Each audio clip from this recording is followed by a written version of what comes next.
네, 오늘은 예수님의 비유 43번째 시간이 됐네요. 얼마까지 갈까요? 11장에 누가 있죠? 나사로가 있었나? 그쵸? 네, 나사로. 죽었다가 살아난 나사로. 그것도 비유겠죠? 12장에 예수님께 향유를 부은 마리아. 12장까지 하면 요한복음은 이제 끝나겠네요. 그러면 45강? 네. 또 이제 상황 봐서 그 다음에 뭐 해야 될까? 제 고민이고. 벌써 이제 43번째까지 됐는데 오늘은 10장에 있는 양과 목자의 비유에 있는 내용들을 가지고 하도록 할게요. 원래는요 1절부터 5절까지가 그 비유의 내용이에요. 사실 간단해요. 1절부터 5절까지가. 목자는 뭐 하는 사람이에요? 말하는 사람. 그렇죠? 양은 그 목자의 소리, 음성을 뭐 하는 사람? 사람이 아니지. 듣는 존재. 그러니까 목자는 말하고 양은 듣고. 요 두 가지예요. 양은 목자의 소리를 들어서 아, 내 목자구나 알고 목자의 인도하심을 따라 가는 존재. 목자는 자기 양을 알아 말로 인도하는 존재.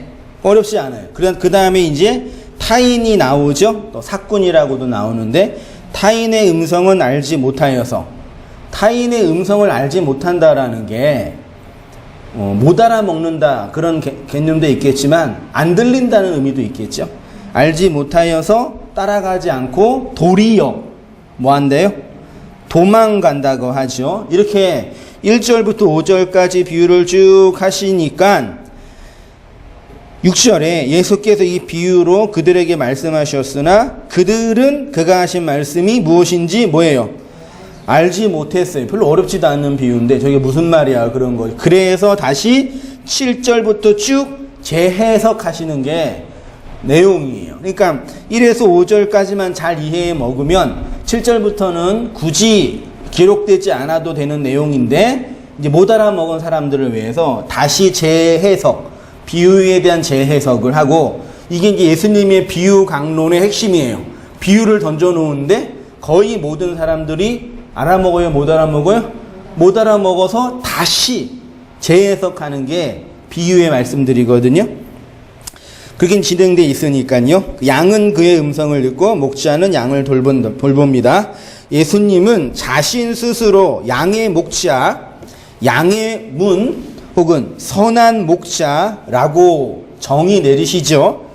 양과 목자의 비유는 성경에서 하나님과 교회의 관계를 설명해 주는 아주 중요한 은유이지요. 하나님은 목자, 우리는 양. 목자이신 하나님이 양인 우리를 푸른 풀밭 좋은 곳으로 인도해 주신다. 믿으십니까? 믿으시길 축원드립니다. 장난이 아닙니다. 쉽게 말해 하나님은 목자이고 우리는 그분의 양이란 관계가 중요하다죠. 그렇죠? 그럼 목자는 뭐 하는 존재냐? 목자의 기능은 뭐냐? 첫째로 양을 돌보는데 돌보는 방식이 두 가지예요. 첫 번째는 양에게 양식, 꼴을 먹여주시죠. 푸른 풀밭, 꼴을 먹여주시고 두 번째로는 다른 육식 동물로부터 양을 지켜주신다. 우리가 믿고 있는 여호와 하나님이 그렇게 우리에게 양식을 건네주시고 육식 동물로부터 지켜주신다라는 말씀입니다. 우리는 스스로 하나님이 우리의 목자라는 것을 믿고 고백하여서 이렇게 신앙의 도리를 따라 살아가려고 힘쓰고 있습니다. 내가 스스로 믿겠다는 의지를 발휘하기 이전부터 하나님이 나를 돌보고 인도하고 계시는 분이라는 사실 앞에 열심히 신앙생활을 하고 있는 거지요. 그런데 질문이 나오죠. 우리는 하나님의 돌봄과 인도하심을 잘 받고 있냐? 혹은 하나님의 돌봄과 인도하심을 매우 감상적이고 목가적인 것으로 이해하고 있는 경우가 많죠. 그렇게 이해하게 된 이유 중에 하나가 다윗이라는 인물 때문이에요. 시편 23편 1절 이하 본문 있으시죠? 이거는 많이 외우기도 하던데 다 외우셨습니까?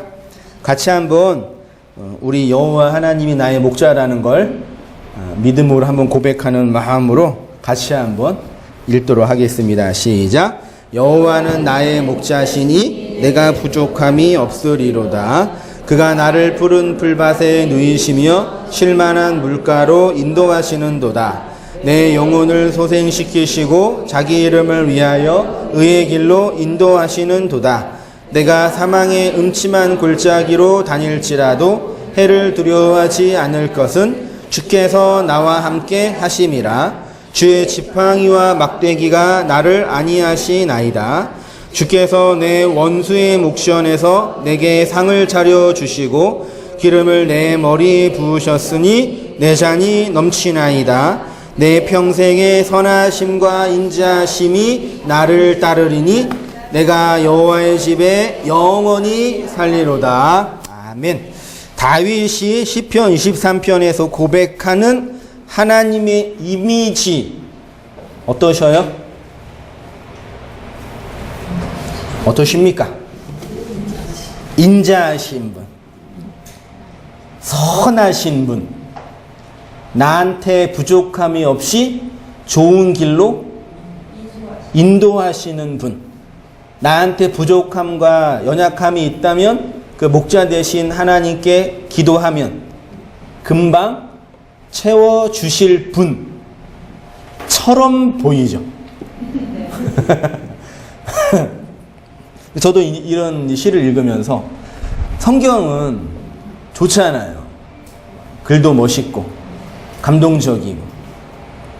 근데 실제로 우리 인생, 내 인생과 삶 속에, 내 마음과 삶 속에 여호와 하나님이 이런 좋으신 목자로 나타나시고 있느냐라고 질문을 한다면 뭐 다 아닙니다. 그거는 좀 그렇지만 그래도 많은 경우에는 내가 믿는 하나님과 다윗이 믿는 하나님이 좀 다른 것 같다 라는 느낌을 받지 않을 수가 없는 거죠. 저는 그러거든요.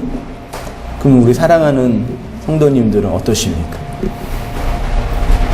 임 기사님은 여호와 하나님이 좋으신 목자이시나요? 네, 좋으신 목자이세요. 아, 그러세요? 우리 좀 맹가인 왕 집사님. 좋게 시작했으니까 나쁘게 시작하면 또 안 되시죠? 분위기, 일바가 되게 중요해요. 다윗에게도 예수님처럼 주님이 네. 좋으신 분만 아니었잖아요. 누가? 다윗에게도요? 근데 시편 23편은 보면 고생 하나도 안 한 것처럼 보이지 않나요? 기도하면 다 응답되고. 이게 이제 우리의 고민이에요. 제가 그런 질문을 했어요. 읽어볼게요. 다윗의 삶을 편안하게 인도하시는 분, 다윗이 힘들 때 돌보시는 분, 마음의 소원을 다 들어주시는 아주 좋은 목자로서의 하나님을 묘사하고 있는 듯 합니다. 최소한 시편 23편에서는요. 그래서 우리도 다윗처럼 하나님을 잘 믿고 신앙생활 나름대로 열심히 하면 하나님이 우리를 좋은 길로 이렇게 푸른 풀밭, 맑은 시냇 물가로 인도하실 거라는 기대를 가지고 신앙생활을 하게 하는 본문인 거죠. 두 가지 질문을 제가 해봤습니다. 첫째는 그럼 다윗의 인생 전체는 과연 하나님의 이러한 돌봄과 인도하심을 받았는가? 그는 정말 자신의 소원과 바램을 하나님을 통해 이루었는가? OX. 다윗이 꿈꾸고 있었던 그 꿈을 하나님이 들어주셨나요? 다윗이 이스라엘의 왕이 되고 싶었나요? 내가 한번 정권 잡아가지고 이 수구 세력 다 뒤집어 엎고 새로운 나라를 만들겠다. 그런 정치적 야망과 비전을 가지고 왕이 되려고 힘썼나요?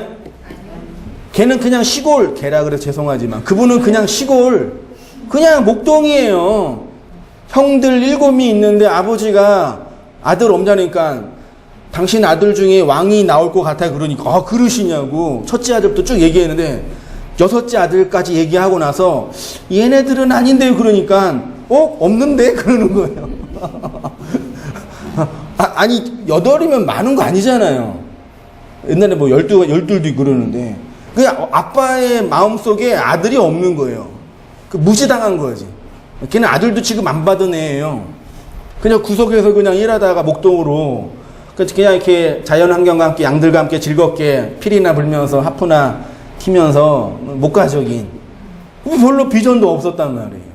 근데 갑자기 선지자가 와가지고 기름 붓고 너 왕 될 거야 준비해 그러고 막 사는데 막 사울이 막 죽이려고 그러고 막 그러니까 그런 고생을 하는 거. 그러니까 다윗이 스스로 어떤 인생의 비전과 야망을 가지고 왕이 되겠다 그런 게 없었단 말이에요.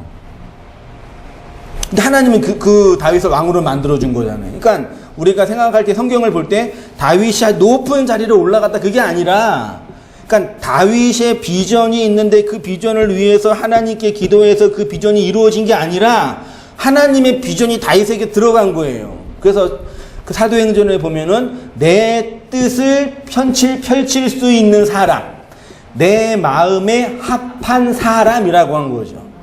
그러니까 내가 꿈이 있고 내가 비전이 있어서 하나님 내가 이런 꿈과 비전이 있으니까요 내가 얼마 하면 되겠어요. 이렇게 헌신할 테니까 요거 들어주세요. 그렇게 기도하지 않았어요. 오히려 하나님이 다윗에게 야 내가 비전이 있는데 네가 좀 그거 좀 해야 되겠다. 그러게 비전을 이렇게 집어 넣으신 거예요. 근본적으로 달라요. 다윗이라는 인물을 보면서 우리도 열심히 신앙생활 잘하면은 다윗처럼 이렇게 훌륭한 왕이 될 수 있어요. 우리 온유가 신앙생활 잘하면 이렇게 다윗처럼 훌륭한 이렇게 왕이 될 수 있어요. 축복도 해주잖아요. 그런 거 아니란 말이에요. 다윗은 그런 꿈과 비전 그런 거 없었어요. 하나님이 당신의 뜻과 의지를 가지고 넣어준 거예요. 똑같이요. 누구랑? 우리랑요. 우리도 이렇게 사는데 물론 맨 처음에 신앙생활 할 때 내가 신앙생활 잘하면 마음의 평안도 없고 남편 좀 요즘에 직장이 어려운데 좀 문제도 해결이 되고 우리 자식 좀 좋은 데도 가야 되는데 좀 열심히 기도하다 보면은 하나님께 들어주실 거라는 기대를 가지고 오신 분들 계시잖아요. 실제로 복음의 본질은 그게 아니라는 걸 우리가 이미 경험하잖아요. 그런 거 아니에요. 두 번째로는 그러면 지금 우리의 인생 속에서 경험하고 체험하고 있는 하나님이 과연 이러한 감상적이고 목가적인 하나님이냐? 어떠십니까? 여러분의 하나님은 여러분을 부족함이 없이 좋은 길로 인도하고 계십니까? 하나님이 우리 성도님들을 좋은 길로 인도하시기를 축원드립니다라는 것과 실제로 우리의 인생을 좋은 길로 인도하고 계시느냐는 다른 부분이에요. 기독교 신앙은 미래의 바램을 기대하는 게 아니에요. 사람들이 종교를 착각해. 뭐라고요? 내가 소원하고 바라는 거를 이렇게 이루어 주시는 좋으신 분으로. 근데 신앙은 미래가 될 좋은 일들을 기대하는 게 아니라 지금 우리의 인생의 현실이라니까요. 하도 그 이상한 기대 심리를 북돋워 둬가지고 왜곡돼 있어서 문제지. 그러니까 목회자가 기도하고 바래서 이렇게 바라는 거 있죠. 여러분이 인생이 잘 되기를 원하고 우리 이 영등포 온땅교회가 놀랍게 부흥해서 큰 건물도 짓고 길을 축원드립니다. 그거랑 실제로 복음의 삶을 따라 살아가는 건 별개의 문제라는 얘기예요. 이분 말씀 이해되시죠? 여러분을 푸른 풀밭에 누이시며 실만한 물가로 인도하십니까? 여러분이 사망의 음침한 골짜기 힘들고 어려운 인생길을 갈 때도 도움을 주시거나 피할 길을 열어주십니까? 미래에 그런 하나님과 하나님의 인도하심이 있기를 간절히 기대하는 거라 실제로 지금 그러는 거랑은 다른 거죠. 그러니까 그런 분들 저 많이 봤어요. 말씀을 듣고 성경 공부를 하면서 한동안 그렇게 고백해요. 그러면 당신이 말한 하나님이 진짜 하나님이라면 나는 굳이 교회를 다녀야 할 이유를 못 느끼겠습니다. 가슴이 헉 놀랬죠. 그러니까 내가 이렇게 시간 내고 돈 내고 나름대로 헌신하면서 이렇게 하는 이유는 앞으로 기대하고 바라는 무엇이 있을 것, 그걸 찾고 온 거거든요. 그렇게 오는 분한테 하나님께 기도하고 열심히 했으면 그런 거 들어주세요 라고 말하지 않고, 신앙은 그런 걸 기대하는 게 아니라 우리의 현실이에요. 그러니까 가게를 잘못 찾은 거죠. 커피 마시러 왔는데 쌍화차만 준다고 그러고. 그럼 어떻게 해야 돼? 아이, 쌍화차를 마셔야죠. 사람들이 성도님 긍정적으로 해석을 해야지. 에이? 그럼 되겠어. 그 교회가 부흥하겠어요. 그러면요. 커피 마시러 왔는데 커피가 지금 중요한 게 아니라고. 쌍화차를 마셔야 된다고. 그래야 되는데 끝까지 나는 커피 마시겠다고 이렇게 아각거리는 분들이 계셔요. 커피는 딴 데 가서 마셔도 돼요. 집에서도 돼요. 그래도 끝까지 그 물건 찾으려고 이렇게 많이 바래요. 마음의 소원이 있잖아요. 그래도 나의 힘든 어려운 상황, 용서하지 못한 과거의 일, 이런 게 걸리는 거예요. 그래도 좀 이렇게 하나님의 좀 이렇게 힘 주셔서 이거 좀 해결해 주시면 좋겠다. 그렇죠? 그래서 목사로서 교회를 운영하고 있는 운영자로서 좀 그런 걸 잘 해가지고 사람들이 많이 왔으면 좋겠다라는 게 있을 때가 있어요. 근데 신앙의 본질은 그걸로는 안 된다라는 거죠. 무슨 말씀인지 아시죠? 그러니까 커피를 마시는 게 나쁜 건 아니에요. 커피 몸에 좋아요. 집중력도 생기고 각성 효과도 일어나고 좋은데 복음에서 줄 수 있는 건 아니라는 얘기죠. 그거는 커피 잘하는 집 많이 있잖아요.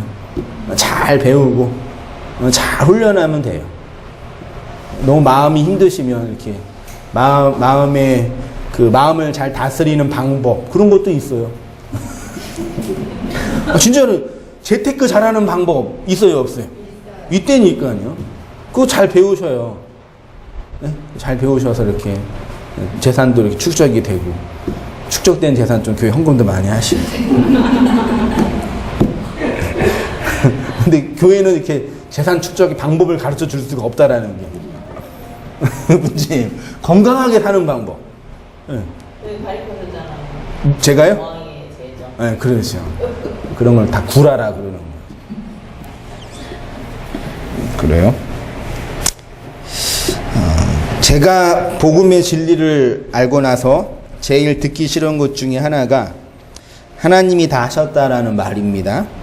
수천억 원의 교회 건물을 짓고 나서 이 일은 하나님이 다 하셨습니다. 그렇게 캐치플레이어를 만들어 놓고 강백산 뒤에 붙여놓은 것도 보았고, 하나님이 다 하신 게 아니라 교회가 돈이 많은 거예요.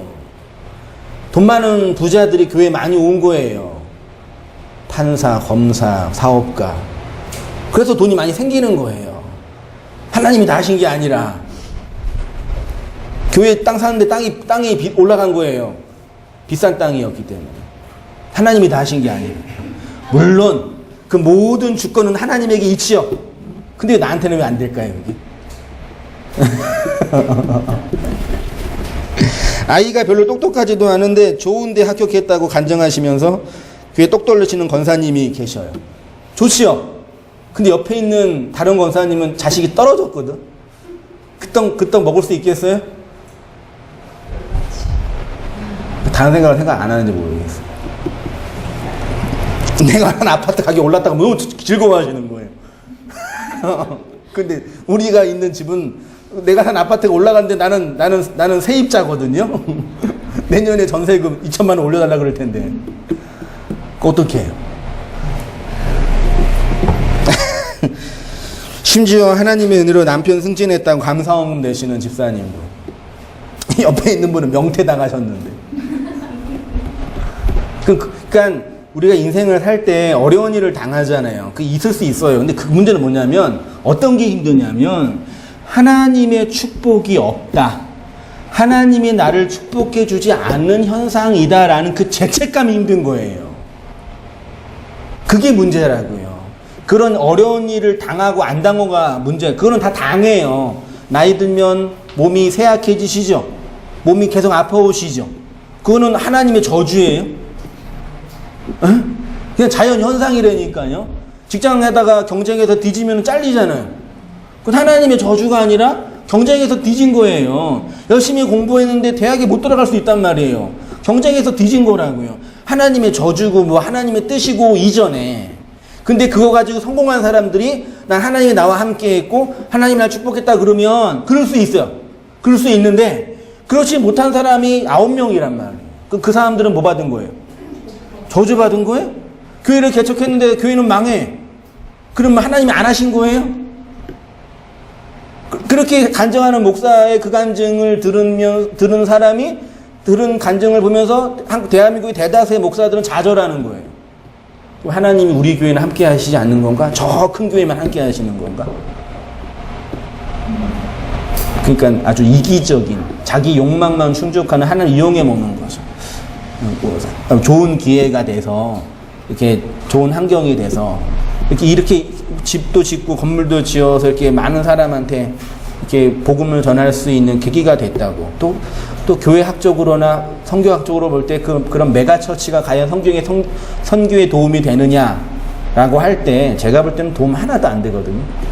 근데 워낙 이 신학의 대세가 돈, 권력 이걸로 움직여지니까 누가 말해도 뭐 제가 얘기한다고 누가 듣겠어요. 그런 거죠. 이런 신앙의 경험들에 대해서 신학적으로 옳다, 그르다를 비판하기 전에 저는 그냥 감정적으로 별로 좋지 않습니다. 성격이 더러워서 그러는 거죠. 남 잘 되는 거 보면 배알이 꼴려서 그러는 게 아니라 그렇게 고백하는 내용 속에 신앙과 삶에 아주 위험한 왜곡 현상이 일어나요. 보세요. 신앙의 왜곡은 하나님을 오해하고 하나님의 사역을 자의적으로 해석하게 합니다. 신앙의 본질적인 측면에서 아주 위험한 치명상을 입을 수 있습니다. 많은 신학자와 목사들이 하나님의 말씀을 자의적으로 해석하면 안 된다고 하죠. 실제로 하나님의 말씀을 자의적으로 내가 하고 싶은 얘기를 하면 안 돼요.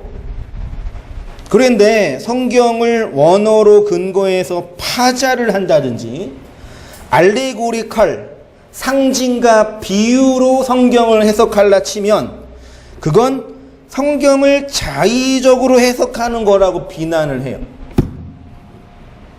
좋아요. 그런 비난이 있을 수 있어요. 그런데 성경을 자의적으로 해석하는 것을 비난하고 경계하는 사람들이 자신의 삶의 경험을 자신의 삶의 환경에 맞게 자의적으로 해석한다는 얘기예요. 갖다 붙이면 다 되는 거예요. 성경 해석을 자의적으로 해석하면 안 된다고 하는 사람들이 삶은 지네 멋대로 해석한다니까요. 감기 걸린 거는 뭐예요? 믿음이 없어서 감기가 걸린 거지. 사업이 망하는 것도 주님의 뜻에 순종하지 않아서 망한 거죠. 네.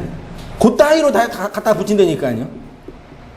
일을 하나 잘 안 되면은 하나님 무슨 계시가 있어서 그런 거라고. 그럴 수도 있어요. 근데 아닐 수도 있단 말이에요. 근데 다 자기 멋대로 해석해요. 여기에 무슨 하나님의 뜻이 있나 고민해 보기.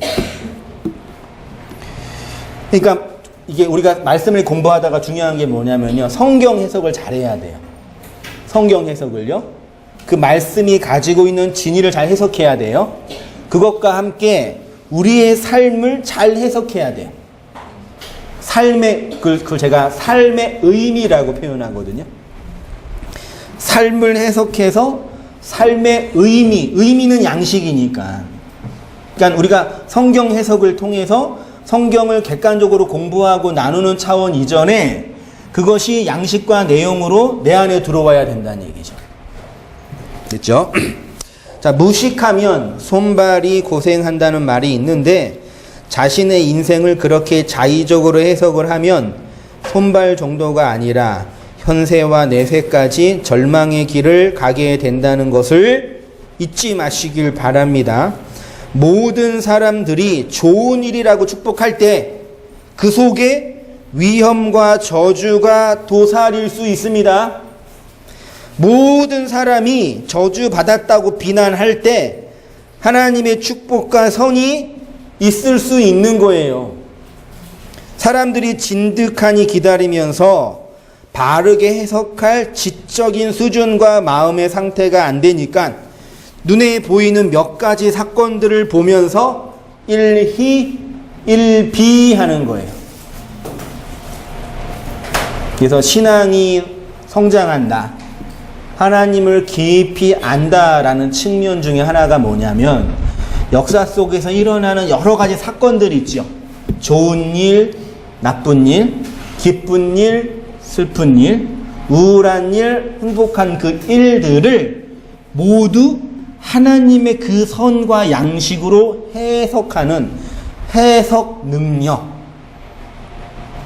이렇게 되는 것을 성경이 온전한 자, 신앙의 어른이라고 하는 거예요. 그러니까 이렇게 말씀을 이렇게 우리가 열심히 공부하잖아요. 제가 말씀을 본문을 열심히 강해하잖아요. 물론 성경 본문 자체를 공부하는 것이 기쁘죠. 기쁘다고 얘기해 주세요. 그것 자체가 우리한테 기쁨과 감동을 줘요. 모르는 걸 알아가고 갈급한 게 채워지니까. 그걸로만 멈추는 것이 아니라 그렇게 우리가 성경을 풍성하고 정확하게 해석을 하면 그 속에서 어떤 유익을 얻냐면 우리의 삶을 그 진리로 해석하는 거예요. 나를, 또 타인을. 그러니까 타인을 볼 때 내가 가지고 있는 이 세상의 편견으로 비판해요, 비판 안 해요? 그게 다른 사람을 비판하지 말라는 뜻이라니까요. 그 사람을 하나님의 그 마음으로 해석해내는 거예요. 그걸 용서한다라고 표현해드리니까요. 그게 진리를 전하는 거라고 하는 거예요. 무슨 말씀인지 아시죠? 진짜 이게 복음이네. 모든 일에 하나님의 선으로. 그치요. 그 품, 그 지혜, 그 역량, 그 이해. 그래서 그걸 어른이 된다고 하는 거예요. 어린 아이들은 모든 일을 다 못 보잖아요. 그 일만 보잖아요. 장난감 안 사주면은 짜증내고, 뭐 안 해주면 아빠가 날 미워한다고 생각하잖아요.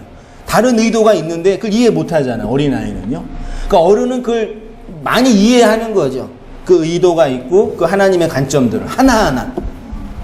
다윗이 시편 23편에서 고백한 게 그거라니까요.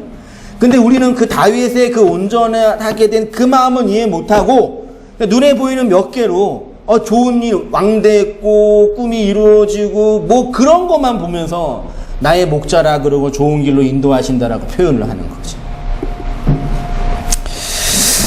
그게 신앙이 우리에게 주는 절대적인 양식이에요.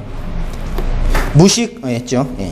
하나님이 우리의 목자라고 할 때 그 목자는 그냥 우리에게 좋은 길로 우리의 육체의 필요를 만족하시는 쪽으로 인도하시는 분이라는 것을 의미하는 것이 아닙니다.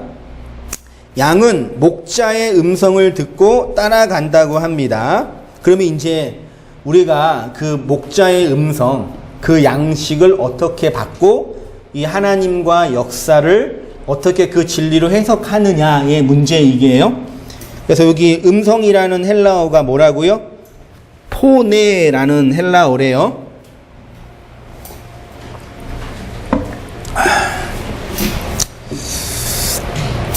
제 그 비전이 아니라 저의 꿈? 저의 바램은 히브리어와 헬라어를 사전 없이 그냥 쭉 읽으면서 그 문자 하나하나에 하나님의 담겨진 그 마음들을 확 직통으로 탁 하면 얼마나 폼나겠어요.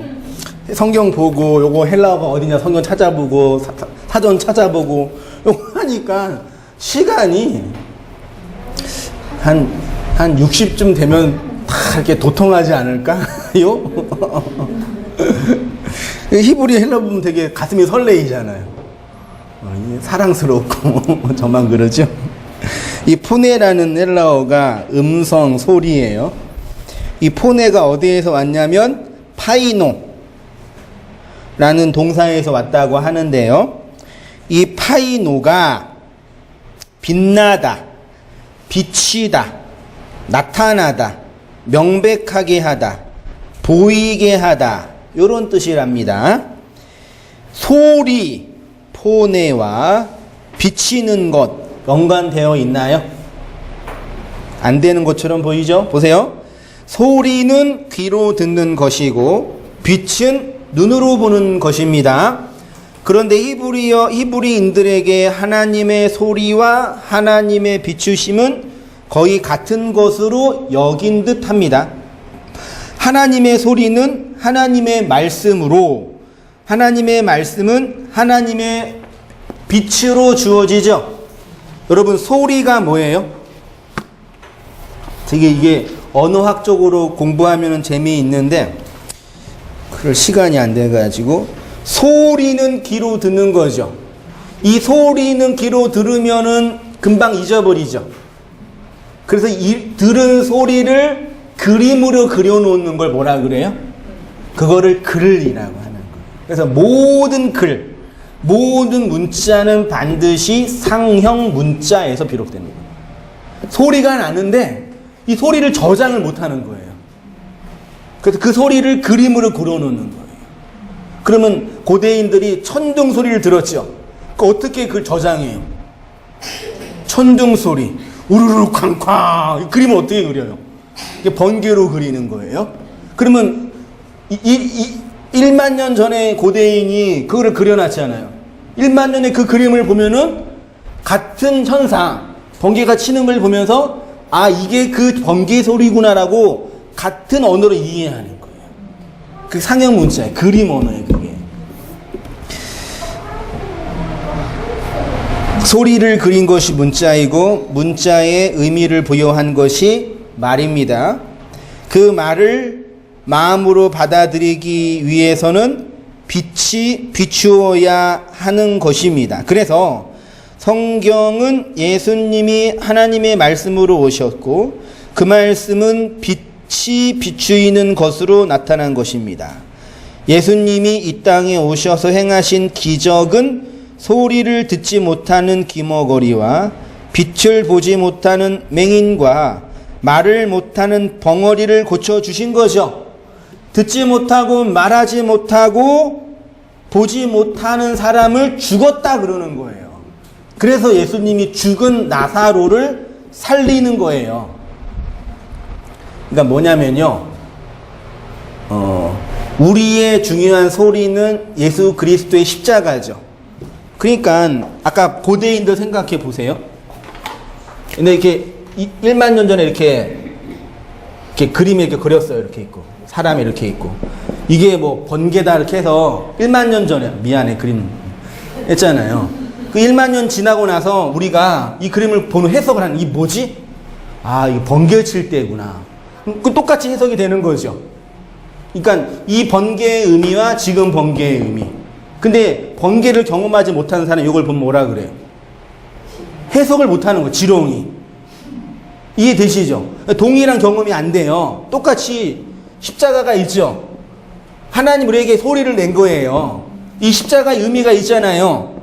근데 이 의미가 지금 우리에게 의미는, 이 십자가가 지금 우리에게 의미는 뭐예요? 그냥 뭐 교회 상징, 여자들 이렇게 액세서리, 그 정도지. 이 안에 있는 의미를 바울과 요한이 경험했던 그 의미로 여기에서 해석을 못하는 거예요.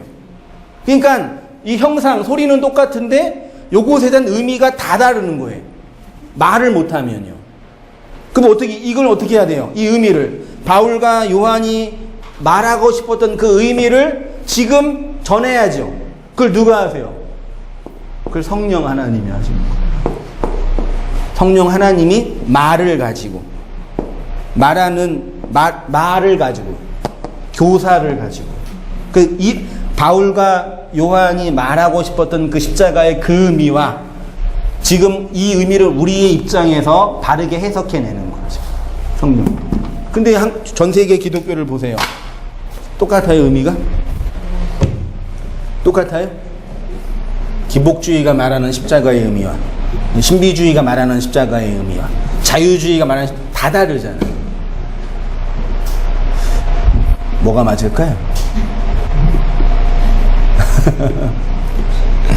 그 형상은 똑같아요. 겉으로는.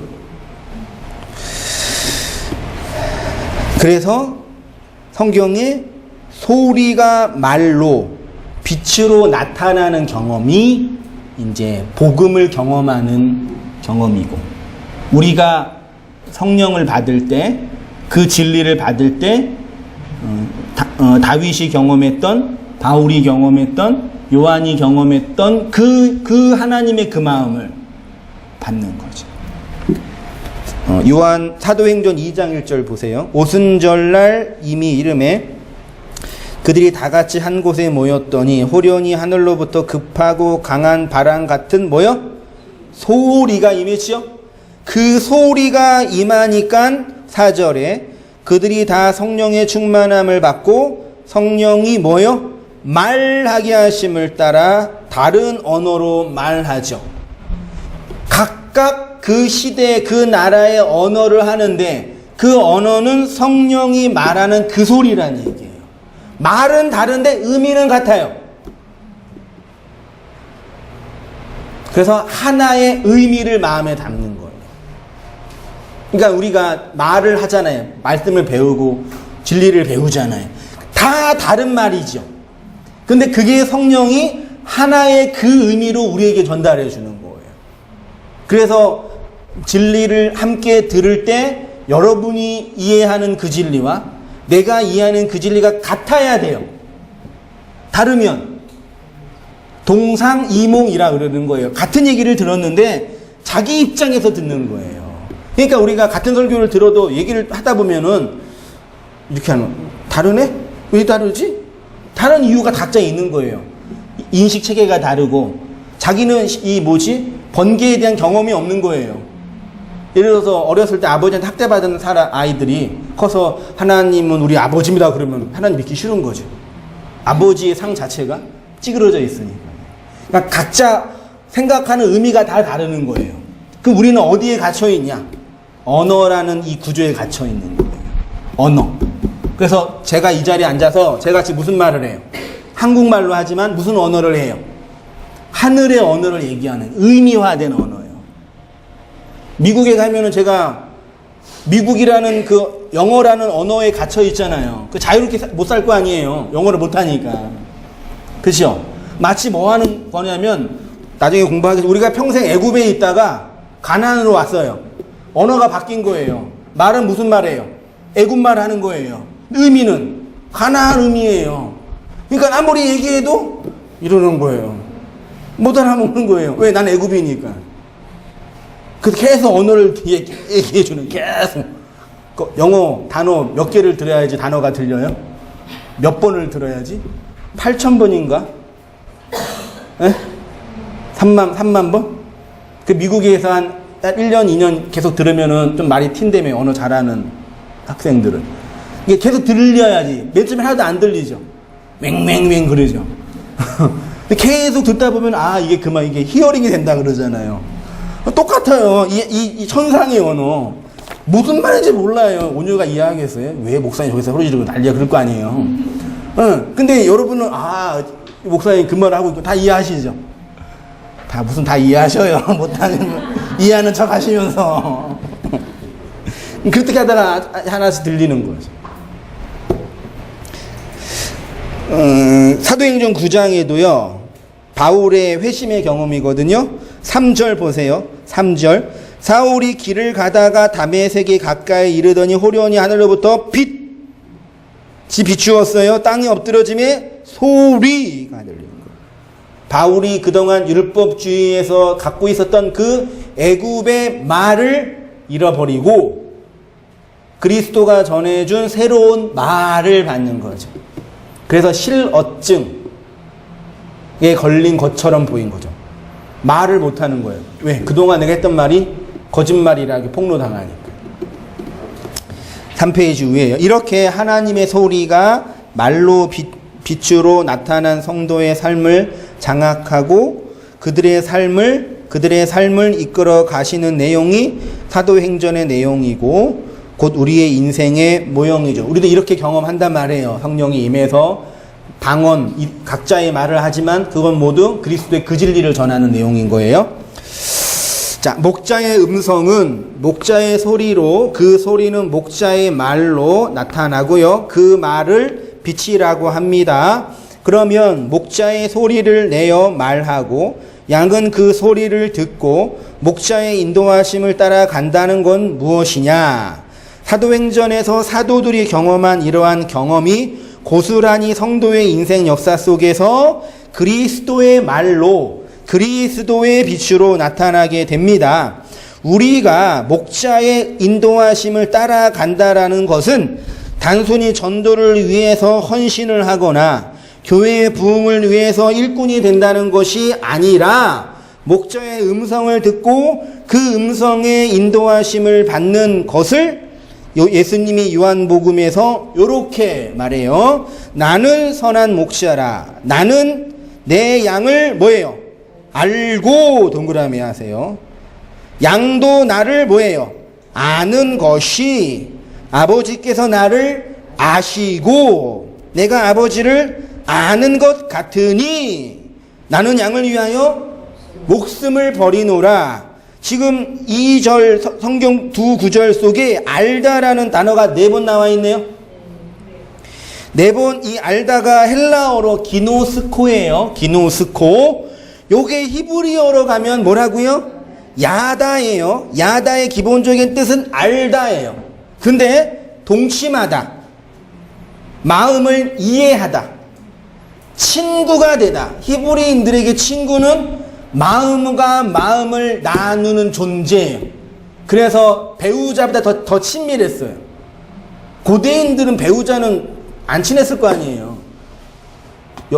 부인이 수십 명인데 일부 다처제인데 부인이랑 안 친했어요. 그냥 아이 낳는 그냥 그런 존재, 씨바지. 농경사회니까 노동력이 필요하니까.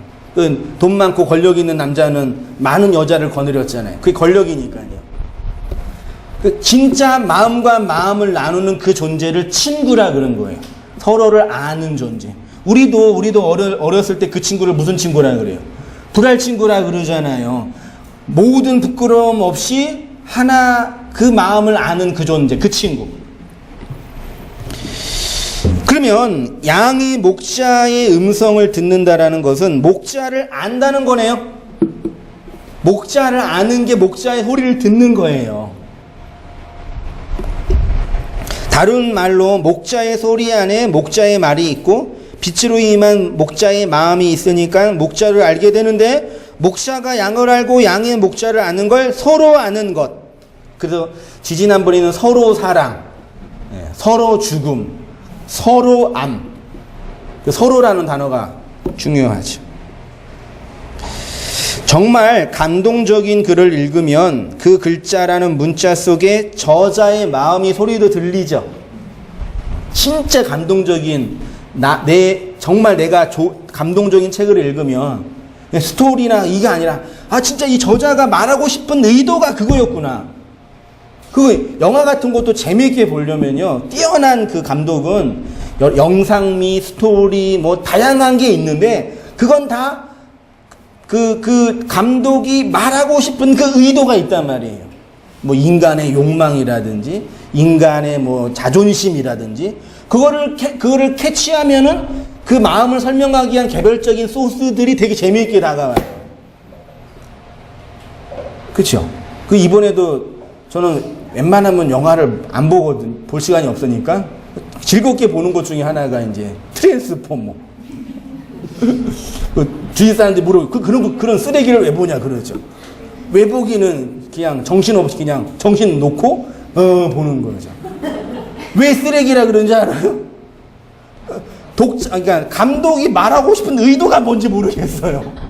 지금 얘가 무슨 얘기를 하는 거야? 기계의 문명의 어떤 위험을 얘기하는 거야. 아니면 기계와 인간의 사랑을 얘기하는 거야. 그런 거 없이 그냥 뭐 하는 거예요? 그냥 화려하게 보이는 거예요. 생각 없이 보기 딱 좋아요. 성경을 이렇게 보면 돼요? 전 성경 그렇게 안 보거든요. 성경은 그렇게 보기 때문에 영화는 생각 없는 걸 봐요. 저는 막 깊이 생각하고 막 이렇게 그 감추어지 그런 거는 막 머리가 터지잖아요. 성경 연구하기도 힘든데 그것까지 내가 신경 쓰면서 보겠어요. 그래서 개별적인 글과 소리는 없고 그 글과 소리를 통해서 전달되는 뭐가 있다고요? 그 알미 하나님의 마음이죠. 자, 4페이지로 가서 하나님이 우리의 목자이시고 예수 그리스도가 우리의 목자인 것을 통해 말씀하시는 것이 바로 이것입니다. 그러면 우리가 어떻게 하나님의 마음을 알 수 있습니까? 하나님의 소리로 알 수 있죠. 그러면 성도에게는 하나님의 소리가 들리겠네요. 하나님의 음성을 듣겠네요. 그러면 여러분들은 하나님의 음성을 듣고 계시겠네요. 맞잖아요. 그럼 하나님의 음성을 듣고 계셔요? 계시죠. 여기서 제일 중요해서 시중에 하나님의 음성을 듣는 방법이라는 책이 잘 팔려요. 그 성경 공부 교재도 있어요. 하나님의 음성을 듣는 방법이라는 게 있어요.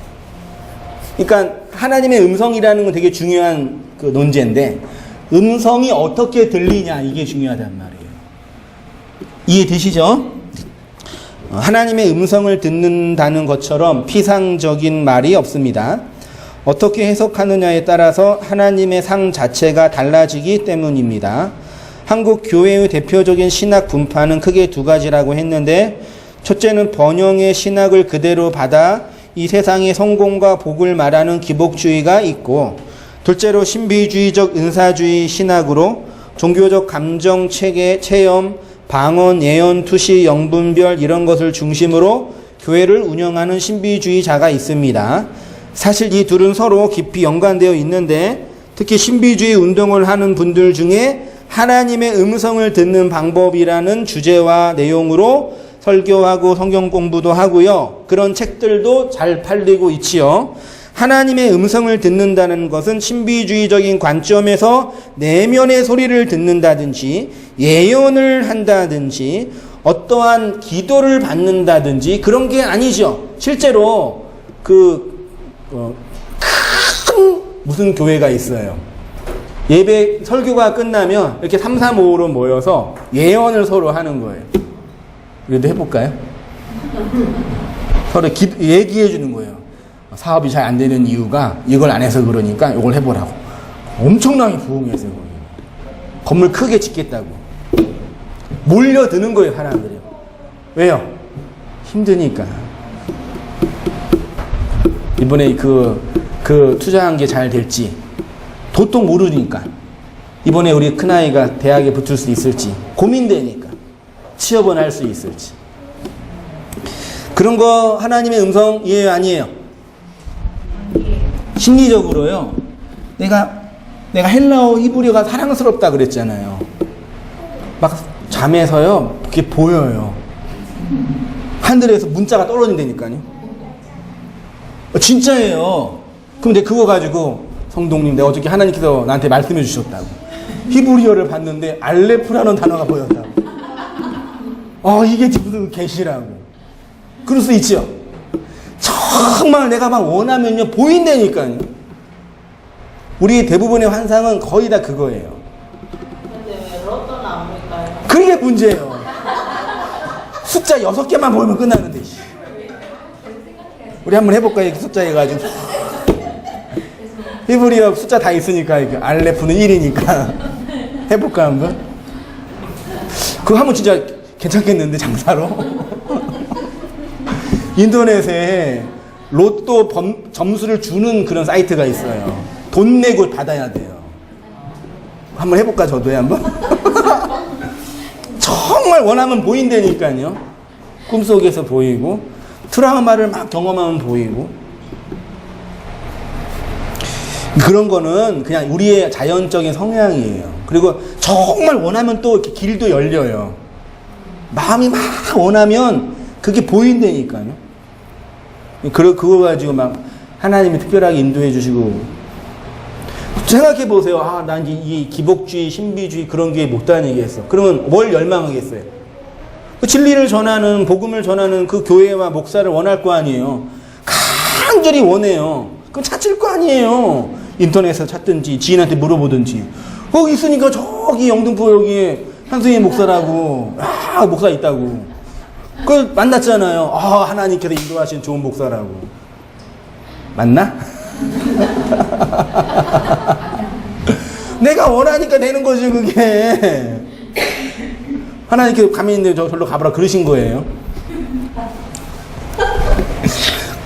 다 그렇게 우리가 다 이렇게 말씀과 그 진리의 이끄심을 받는다니까요.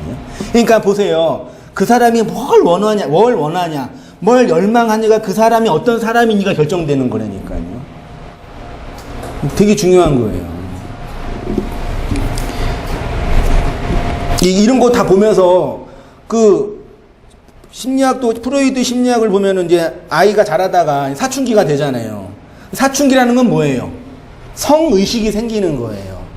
성욕망, 성의식이 신체가 무슨 뭐 타락해서가 아니라 그래서 남자가 사춘기 되면 막 밤에 그 야한 꿈을 꿔요.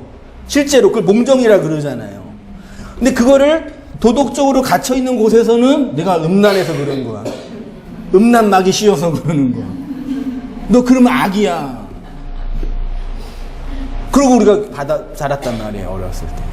근데 그거는 그냥 성장하고 있는, 아이가 자라는 사춘기가 안 오면 그거 정상이에요? 그거는 비정상, 장애잖아요. 그거를 그러니까 성욕망이 일어나니까 그렇게 꿈을 꾸는 거예요. 몽정이라는. 욕망이 일어나니까. 맞죠? 그러니까 우리의 욕망이 일어나면 거기에 맞는 꿈이 나와요. 막 힘들고 어려우면 막 집안에 막 귀신이 들어오는 꿈도 꾸고, 막 창문에 뭐가 끼어 있어, 막 까만 게. 그 창이라는 이 인식 체계에 나의 욕망이 갇혀 있는 거죠. 그래서 꿈 해몽을 하면 미래를 보는 게 아니라 그 사람의 과거가 보이는 거예요. 지금 그 사람의 내적인 상태가 보여요. 설교 듣는 게 너무 힘들어 죽겠어, 막 그러면. 꿈 속에서 막 하나님 목사 나가지고 막 학대를 하는 거예요, 계속. 꿈은 다 그런 거예요. 그러니까 내 마음의 상태, 내가 바라는 거, 이런 게 이렇게 투영되는 거예요. 우리 뇌가 놀라운 그 우주예요. 이 뇌가요. 뭘 보냐. 어린아이가 하루 종일 그 무서운 영화 보잖아요. 밤에 뭐가 나타나요? 귀신 나타난다니까요, 이렇게. 꿈꾼 게 뇌에, 이게 본 게 뇌에 이렇게 상이 있는 거야, 상이. 딱 박혀가지고, 잠 잘 때, 내가 이제, 회복을 하면서 이제, 데이터를 처리하거든요? 처리를 하면서 버릴 것과 안 버릴 것만 하면서 하도 많이 들어오니까 그 뇌에 들어가지고 상이 나오는 거예요. 그 밤에 새벽에 잘 때 뭐 귀신 보거나 그러면 내가 허하구나. 내가 좀 힘들구나. 그러시면 돼요. 하나님께서 막 이렇게. 제가 우리 집사람이 꿈꿨는데 교회가 보인다고. 개척교회 할 때 이제 무슨 교회냐고. 어떤 색깔이냐고. 그런 거죠. 그럼 이제 마지막으로요. 그러면 어떻게 하면 하나님의 음성을 듣냐 볼게요. 자, 하나님의 음성을 듣는 것은 신비적인 관점에서의 내면의 소리를 듣는 것, 혹은 예언을 받는 것, 이런 것이 아닙니다. 물론 성경 전서가 완성되지 않는 시대에서는 하나님이 이러한 방식으로 말씀하셨습니다. 그러나 지금은 그렇게 하지 않으십니다. 성경 전서가 완성되어 교회에게 주어졌기 때문입니다. 그러면 하나님의 음성을 듣는다는 건 뭐냐? 성경에서 하나님의 음성을 들었던 사람들이 많이 있죠. 대표적인 사람이 모세예요. 모세 출애굽기 19장에 모세가 광야에 들어와서 시내산으로 들어가요. 올라갈 때 18절 보세요. 16절 셋째 날 아침에 우레와 번개와 빽빽한 구름이 산 위에 있고 나팔 소리는 하는 그 나팔 소리인데 하나님의 말씀을 상징하는 거예요. 나팔 소리가 산에서 났지요. 18절에 신의 산에 연기가 자욱하니 여호와께서 불 가운데에서 거기 강림하셨어요. 19절에 나팔 소리가 점점 커질 때 모세가 말한즉 뭐래요? 하나님의 음성이래요. 됐죠? 며칠 동안 거기 있었어요. 모세가 신의 산에 며칠 동안 있었어요? 40일 있었습니다. 3페이지 중간쯤에 모세가 시내 산에서 올라가서 40일 동안 뭐 했을까요? 하나님과 교제했을까요?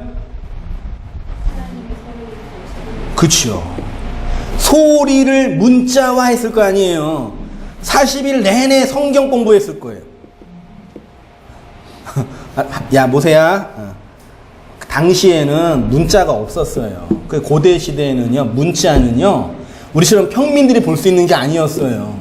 왕족이나 제사장들만 거의 신적인 그런 독보적인 거였어요. 문자는요. 그 모세가 애굽에 왜 들어갔어요? 왜 왕자가 왜 된 거예요? 뭐 하려고? 왕자만 교육받을 수 있으니까.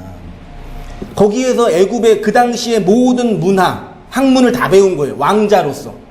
1:1 교육받으면서 수학, 천문학, 언어학, 종교학 다 배웠을 거예요.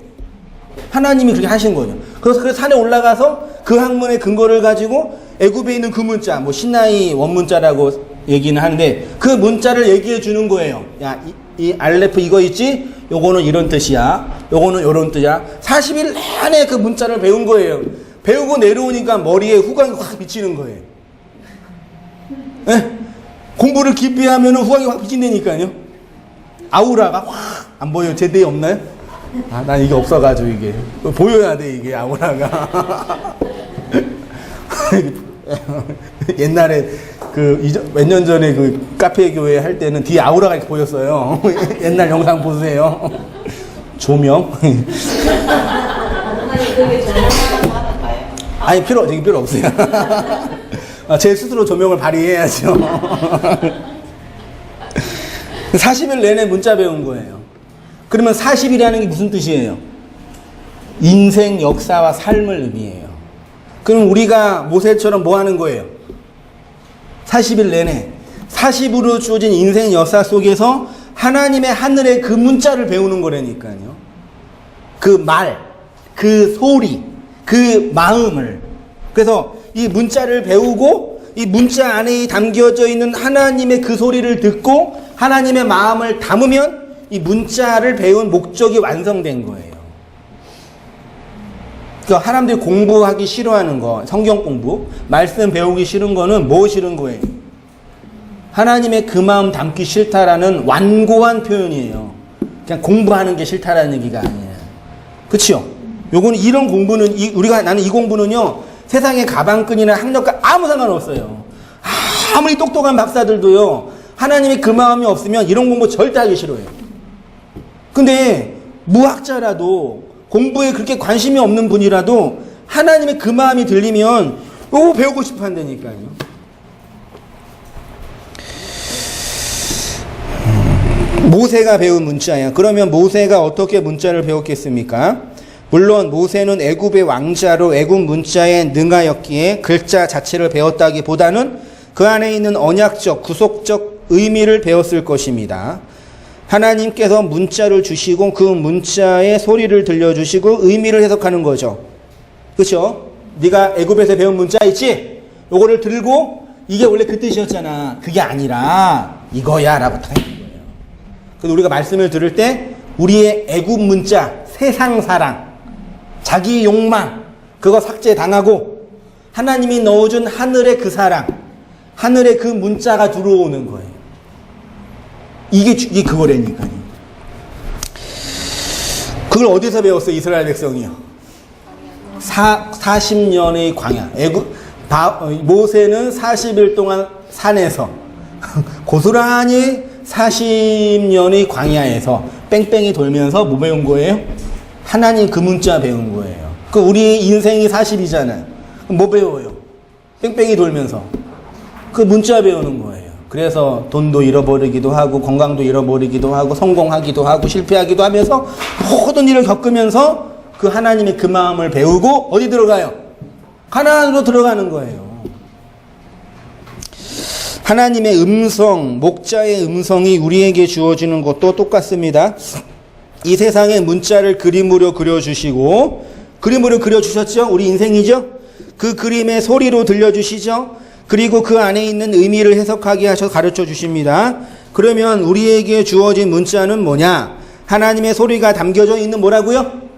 성경전서, 성경책. 그래서 고등 종교는 경전 종교예요. 고등 종교만 경전이 있어요. 무당 하시는 분이 경전 가지고 강의해요? 쌀 던지고 작두에 올라가서 뛰고. 그걸 기독교가 하고 있다니까. 경전 갖고 있는 기독교가 경전은 집어 던지고 목사가 느꼈던 뭐 감정, 청년들 모아놓고 경전은 안 가르치고 춤추게 해. 노래나 가르치고. 성도들 모처럼 경전은 안 가르치고 힘드시죠? 나이 드셔 눈도 안 보이시죠? 무슨 경전을 배워요? 됐어요. 그냥 편안하게 계셔요. 그게 뭐예요? 그게? 힘드시죠? 에어로빅 배우세요. 교회에서. 그걸 교회에서 해요. 에어로빅 강사 직업 잃어버리게. 그럼 문화센터 다 잘하잖아요. 더 잘하잖아요. 교회에서 가르치는 건 하나님 말씀 경전이라니까요. 근데 교회가 커지니까 있는 돈 쓸 방법을 모르니까 고따기로 하면서 자기네 교회만 굴리려고 사람만 모으려고 애들 앉혀놓고 애들 힘들지 좋은 얘기 해주고 직업교육 대학 잘 가는 방법 경전은 이거는 그렇게 중요하지 않아. 뭘 성경까지 공부하려고 그런 거예요. 그러고 열심히 성경 가르치는 목사한테 너무 심하다 그러고 그리고 목사 너무 힘들어요 그러고 그런 얘기 많이 들어요. 지금 아니고 분목사한테 담임 목사님 너무 애들 가르치지 말라고 놀아주라고 좀 애들 관리 좀 잘하라고.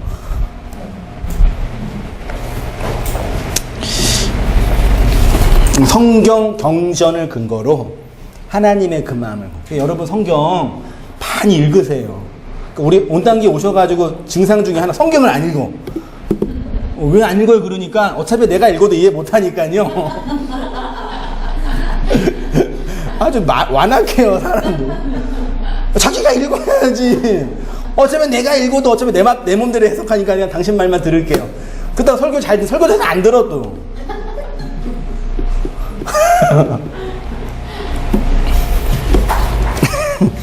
성경 잘 읽고 성경 강의 잘 듣고 성경 본문의 해석을 잘 한 다음에 우리의 인생의 의미를 해석하는 게 우리 교회가 해야 할 일이에요.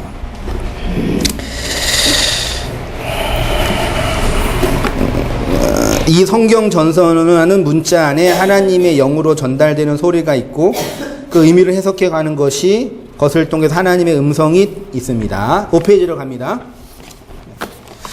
자, 40으로 주어진 광야학교, 광야교회예요. 그래서 우리도 40이라는 광야 인생의 역사를 교회로 살아가는 것이고 이 광야에서 그리스도라는 하나님의 소리와 성경 말씀이라는 문자를 통해서 하나님의 음성, 목자의 음성을 따라 가는 삶을 사는 것이고 하나님은 이 문자의 소리와 의미를 바르게 전달하기 위해서 각 교회 시대에 하나님의 그 말을 전할 누구를 세워요?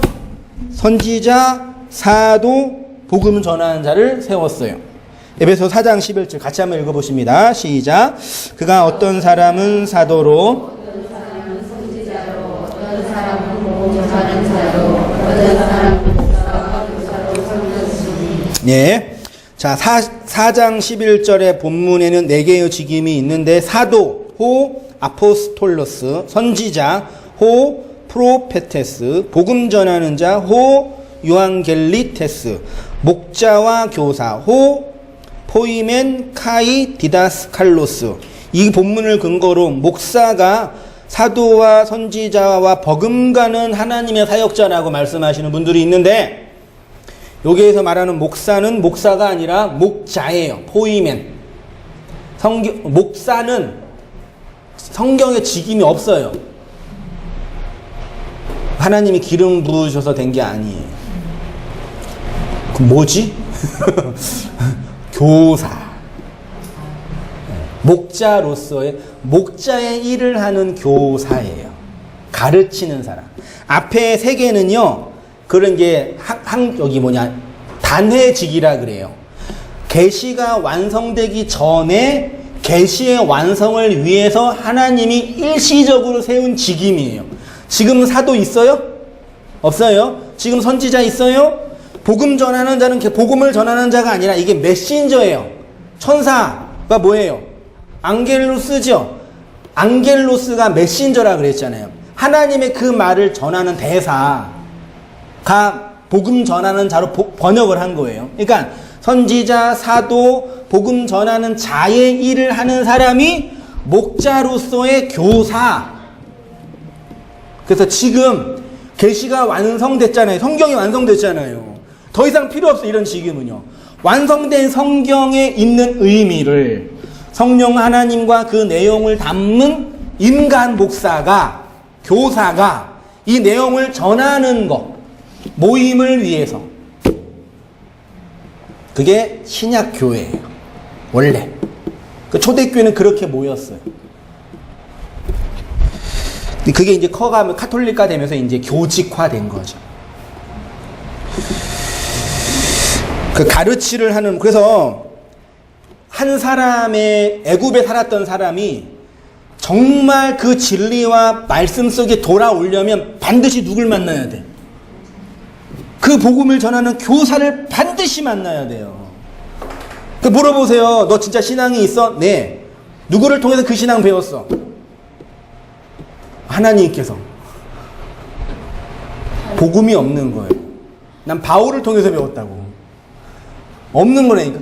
역사 속에서 나의 그 마음을 그 진리로 설명한 인간 교사를 반드시 만나야 돼요. 한 명이든 두 명이든 세 명이든 네 명이든. 그 사람을 통해서 하나님의 그 마음을 담으면 그게 우리한테 양식으로 주어지는 거예요. 그러니까 목사에게 있는 축복권이 위대해요? 저주권이 위대해요? 강도권이 위대해요? 강도권이 뭔지 아셔요? 강도사가 뭔지 아세요? 목사 되기 전에 있는 사람. 원래 강도는 말씀을 가르치는 돌이에요. 진짜 좋은 단어예요.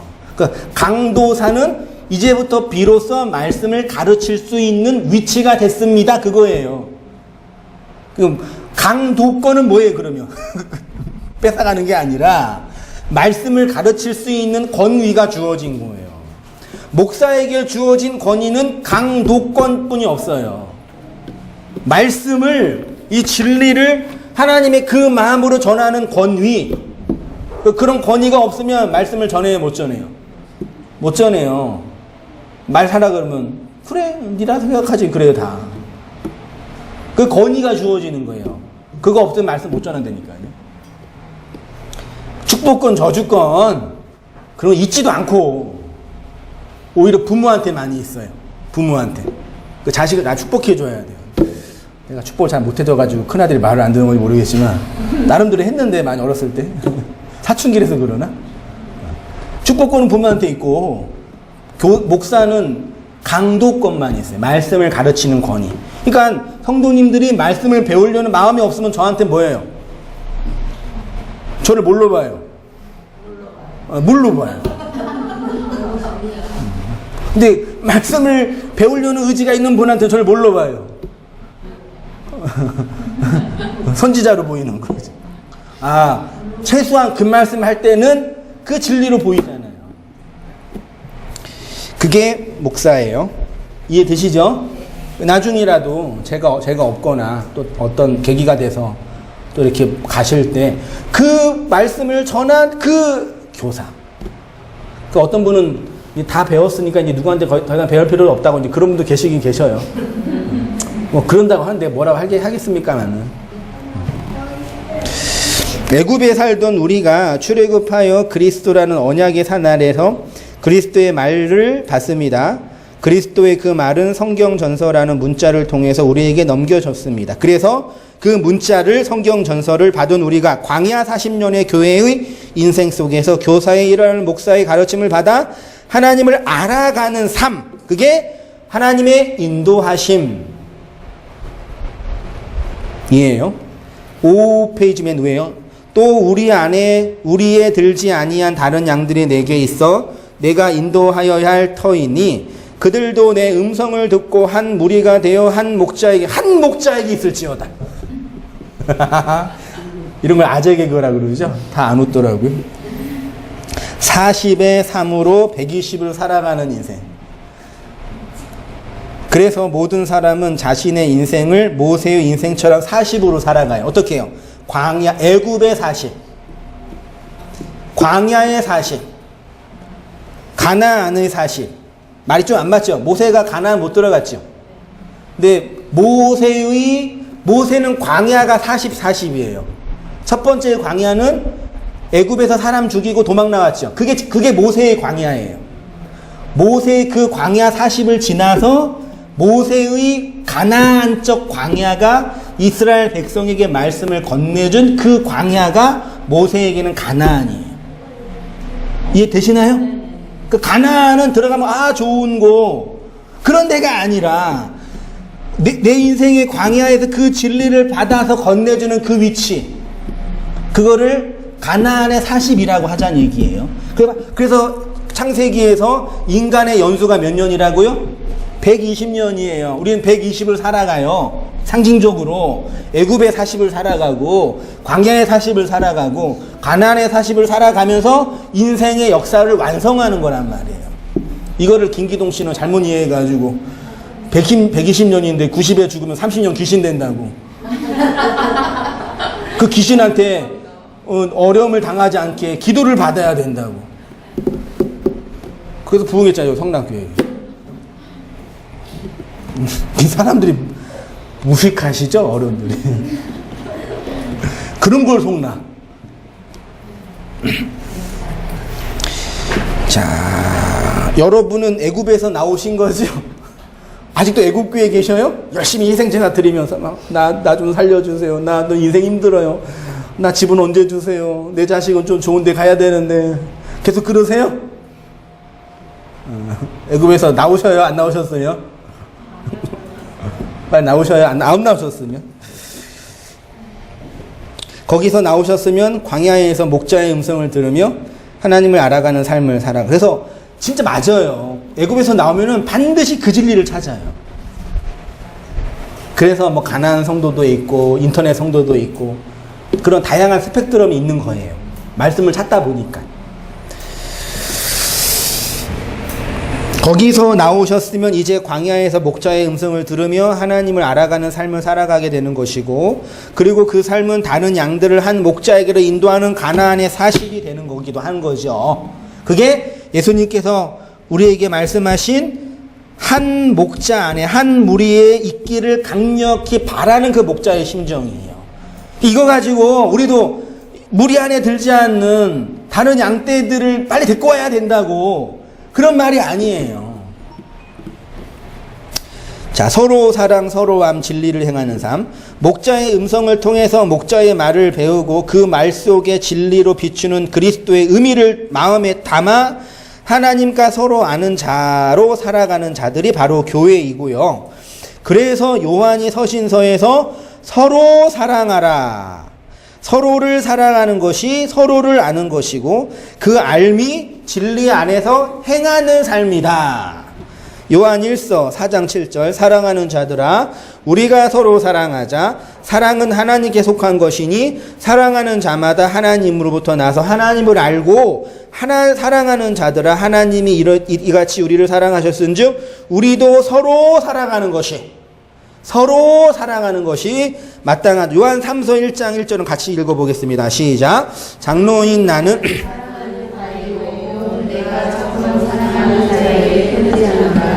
사랑하는 자여 내 영혼이 잘된 같이 내가 범사에 잘되고 강건하기를 내가 간구하노라. 형제들아 와서 내게 있는 진리를 증언하되 내가 진리 안에서 행한다 하니 내가 심히 기뻐하노라. 내가 내 자녀들이 진리 안에서 행한다 함을 듣는 것보다 더 기쁜 일이. 그러니까 요한이 사랑하는 자여 내 영혼이 잘된 같이 범사가 잘되기를 바란다라는 거는 오박자 축복, 삼박자 축복 그 얘기가 아니라 진리 안에서 행하는 그 양식으로 살아가는 우리들의 삶에 대해서 얘기하는 거예요. 그렇죠? 그렇게 진리 안에서 그 양식으로 살아가는 성도가 우리의 삶이니까요.